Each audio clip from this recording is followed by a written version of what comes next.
روزہ نہیں رکھتے، خالی جو ہے آرام و آرائش ہے، کوئی کام نہیں ہے اتنا خاص۔ صحابہ اکرام کو روزہ بھی ہے،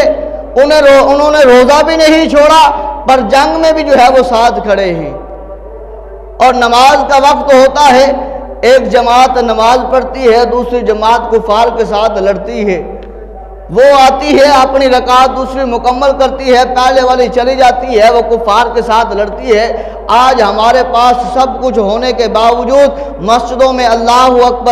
اکبر کی صدائیں بلند ہو رہی ہے، ہمیں اتنی توفیق نہیں ہے، ہمیں اتنی ہمت نہیں ہے، ہمیں اتنی ہدایت نہیں ہے کہ ہم اپنا کاروبار، اپنا گھر بار چھوڑ کر اس اذان پر لبیک کہتے ہوئے مسجد میں آ جائیں اور اللہ کی پاک بارگاہ میں آ کر سجدہ کریں۔ اللہ تو نے یہ زندگی عطا فرمائی ہے، تو نے یہ نعمتیں عطا فرمائی ہیں، تو نے یہ عزت عطا فرمائی ہے، تو نے یہ سب کچھ عطا فرمایا ہے، کریم اللہ اب میرے گناہوں کی بھی بخشش فرما اور صراط مستقیم پر بھی مجھے چلا۔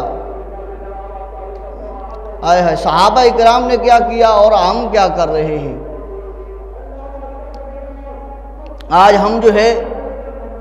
اپنی لڑائیوں میں بس مال و دولت کی خاطر جو ہے، عزت و شہرت کی خاطر جو ہے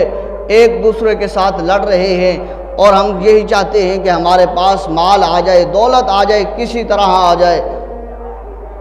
اور دین والی بات نہیں رہی۔ اللہ رب العزت ہم سب کو قرآن پاک پڑھنے والا بنائے،